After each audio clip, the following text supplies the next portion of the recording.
ஏன் எல்லா நேரத்துலையும் ஒரு முடிவெடுக்க சொல்கிறேன், எல்லா பற்றியும் சரியாக யோசிக்க சொல்கிறேன், ஏன் அந்த வாய்ப்பை தக்க வச்சுக்க சொல்கிறேன் அப்படிங்கிறது ஒரு சிலருக்கு காரணங்கள் புரியும், ஒரு சிலருக்கு சுத்தமாக புரியாது. ஏன்னா அந்த நிமிஷம் வராது. குழந்தை பருவம் இளமை பருவத்தில் வராது, இளமையாக இருக்கிற பருவம் குழந்தை பருவத்தில் வராது. ஆரோக்கியமான தேகம் உடம்பு இருக்கிறவங்களுக்கு எல்லா பேர்த்துக்கும் அந்த வாய்ப்பு இருக்கவே இருக்காது.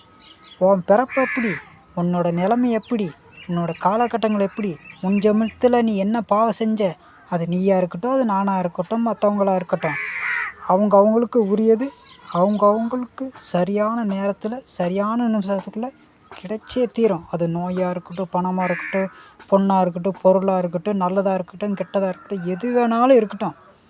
ஆனால் சரியான நேரத்தில் எல்லா பேர்த்துக்குமே கிடைக்க வேண்டியது கிடைச்சே தான் தீரும். நீ தங்க தட்டில் சாப்பிட்ணும், தலையெழுத்து இருந்தால் சாப்பிட்டே தான் ஆகணும்.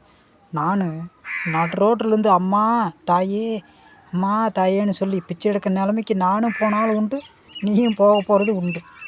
தலையெழுத்து எப்படி மாறும்னு தெரியாது தம்பி, கவனமாக இருந்துக்க, நல்லது மட்டும் செஞ்சுக்க, தீமை வழிக்கு போகாத.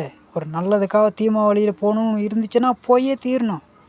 மற்றபடி ரொம்ப நிதானமாக அருமையாக கடைபிடிச்சிக்க. உன் வாழ்க்கை உன் கையில்.